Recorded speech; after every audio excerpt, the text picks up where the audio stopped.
કેન્દ્ર સરકારના 100 દિવસ ટીબીના રોગને નિવારણ હેતુસર યોજાયેલા અભિયાન અંતર્ગત પીડીલાઇટ ઇન્ડસ્ટ્રીઝ અને હનુમંત હોસ્પિટલ મહુવા દ્વારા પોર્ટેબલ એક્સ-રે મશીનવાળી એમ્બ્યુલન્સ વાનનું લોકાર્પણ કરવામાં આવ્યું હતું. સ્થળ પર જ 3 દર્દીઓના સ્ક્રીનિંગ પણ કરવામાં આવ્યા હતા. આ તકે જિલ્લાના આરોગ્ય અધિકારી અને મહુવા હનુમંત હોસ્પિટલના ટ્રસ્ટીઓ અને સીઈઓ ખાસ ઉપસ્થિત રહ્યા હતા.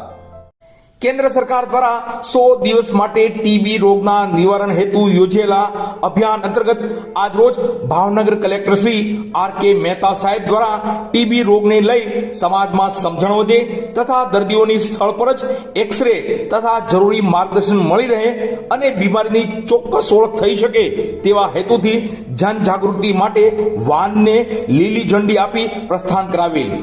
આ વાન પીડીલાઇટ ઇન્ડસ્ટ્રીઝ અને હનુમંત હોસ્પિટલ મહુવાના સંયોગથી તૈયાર કરવામાં આવી છે, જેમાં અદ્યતન પોર્ટેબલ એક્સ-રે મશીન કોઈ પણ સ્થળે જઈને એક્સ-રે કરી શકાય તેવું ઇમ્પોર્ટેડ ડિજિટલ રેડિયોગ્રાફી સિસ્ટમ તથા જરૂરી તપાસ તેમજ સારવાર માટેના સંશોધનથી સજ્જ છે.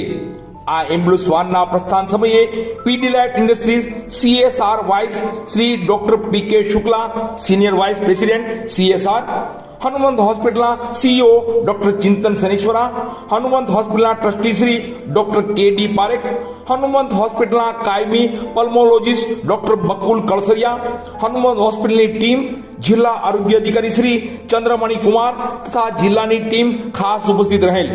સ્થળ પર જ 3 દર્દીઓના સ્ક્રીનિંગ કરી નિર્દેશન કરવામાં આવેલ. આજે પ્રસ્થાન થયેલ વાન ત્રાપજ આરોગ્ય કેન્દ્રે પહોંચી ત્યાં ટીબી સ્ક્રીનિંગ નિદાન કેમ્પ યોજી આ અભિયાનનો પ્રારંભ કરવામાં આવેલ હતો.